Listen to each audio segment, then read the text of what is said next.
भारत दुनिया का सबसे बड़ा चावल निर्यातक और उत्पादक देश है। ये बात वैश्विक चावल उत्पादन और निर्यात में भारत की बादशाहत को दिखाती है। पर एक हालिया रिपोर्ट में इस बात को कहा गया है कि भारत भले ही दुनिया भर में चावल के एक्सपोर्ट में सबसे आगे हो, लेकिन यूरोपियन यूनियन में तेजी से बदल रहा रेगुलेटरी सिस्टम देश के एक्सपोर्ट इकोसिस्टम में स्ट्रक्चरल कमजोरियों को सामने ला रहा है। रिपोर्ट में कहा गया है कि इस कारण से यूरोपियन मार्केट में भारतीय चावल की लंबी पहुंच खतरे में पड़ रही है। दरअसल Indian council for research on international economic relations की एक नई स्टडी में इस बात को कहा गया है। रिपोर्ट में चेतावनी दी गई है कि भारत के सामने इस समय बड़ी चुनौती अधिक से अधिक चावल का उत्पादन करना नहीं, बल्कि यूरोपियन मार्केट के मद्देनजर ये साबित करना है कि हर अनाज यूरोपीय खरीदारों द्वारा मांगे जा रहे कड़े एनवायरमेंटल, फूड सेफ्टी और लेबर स्टैंडर्ड का पालन करता हो। रिपोर्ट में यूरोपीय यूनियन को लेकर कहा गया है कि यूरोपीय यूनियन, जिसे 2024 में भारत के चावल एक्सपोर्ट का मुश्किल से 2.14% हिस्सा है,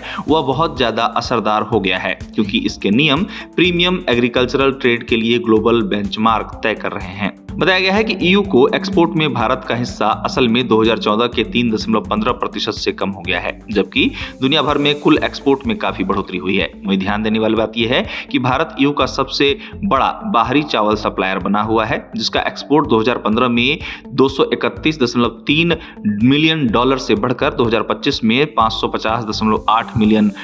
हो गया, जिससे ईयू चावल इंपोर्ट में इसका हिस्सा 11% से बढ़कर 13% हो गया। लेकिन इस रिपोर्ट में कहा गया है कि इस स्थिति को बनाए रखना और भी मुश्किल होता जाएगा, क्योंकि ब्रुसेल्स पारंपरिक फूड सेफ्टी चेक से आगे बढ़कर प्रोडक्शन के तरीकों, एनवायरमेंटल सस्टेनेबिलिटी और लेबर प्रैक्टिस की पूरी निगरानी की ओर बढ़ रहा है। बताया गया है कि पहले की सैनिटरी और फाइटोसैनिटरी जरूरतों के उलट ईयू की green deal, farm to farm strategy और corporate sustainability due diligence directory पूरी सप्लाई चेन में रेगुलेटरी जांच को बढ़ाते हैं। भारत द्वारा ईयू को चावल सप्लाई के आंकड़े के मद्देनजर बताया गया है कि 2019 और 2025 के बीच भारतीय चावल के खेपों को ईयू के rapid alert system for food and feed यानी कि RASFF के तहत 200 से ज्यादा नोटिफिकेशन मिले, जिनमें से ज्यादातर ट्राइसाइक्लोजोल और थियामेथोक्सास जैसे केमिकल से जुड़े पेस्टिसाइड रेसिड्यू उल्लंघन के कारण थे। बताया गया है कि केवल 2025 में ही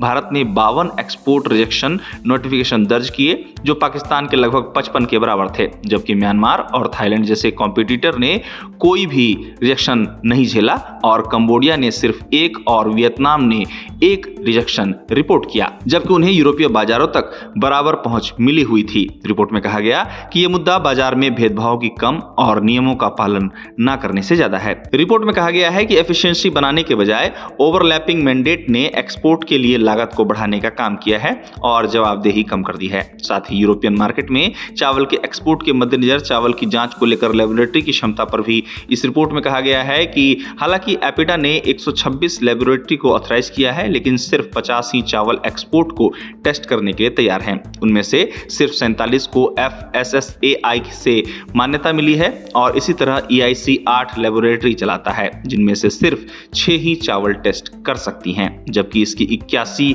बाहरी लेबोरेटरी में से 59 के पास चावल टेस्ट करने की क्षमता है। इस रिपोर्ट के मुताबिक बिखरा हुआ लेबोरेटरी इकोसिस्टम रेगुलेटरी तालमेल को कमजोर करता है और बार बार एक्सपोर्ट रिजेक्शन में योगदान देता है, जिसका पता भारत से शिपमेंट निकलने से पहले ही लग जाना चाहिए। आपको बता दें कि इस रिपोर्ट में 6 बड़े इन्वायरमेंटल रिस्क बताए गए हैं, जिनमें पेस्टिसाइड के बचे हुए हिस्से, ग्राउंड वाटर की कमी और ग्रीन हाउस गैस इमिशन शामिल है, और 4 लेबर से जुड़े रिस्क, जिनमें माइग्रेट वर्कर की कमजोरियां और बाल मजदूरी की चिंताएं शामिल हैं, जिनके लिए तुरंत पॉलिसी में दखल देने की जरूरत की बात कही गई है। रिपोर्ट इस बात को कहती है कि देश के पास पहले से ही दुनिया के सबसे गहरे चावल प्रोडक्शन सिस्टम में से एक बड़ा एक्सपोर्ट इंफ्रास्ट्रक्चर और टेस्टिंग और सर्टिफिकेशन एजेंसियों का एक बड़ा नेटवर्क है। फिर भी बार बार यूरोपियन बॉर्डर पर अलर्ट ये दिखाते हैं कि इंस्टीट्यूशनल कैपेसिटी अपने आप इंस्टीट्यूशनल असर में नहीं बदलती। इस तरह यूरोप में चावल निर्यात के मद्देनजर रिपोर्ट में चेतावनी दी गई है कि भारत के सामने इस समय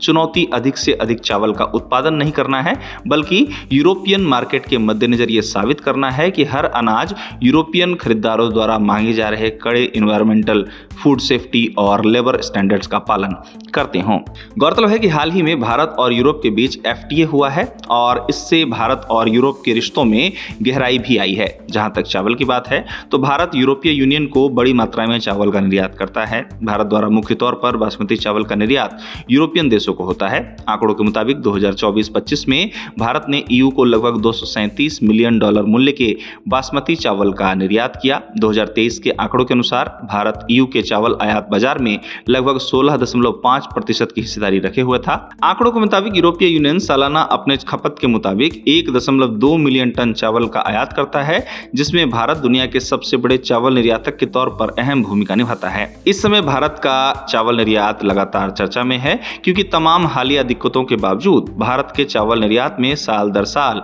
5% की तेजी आई है।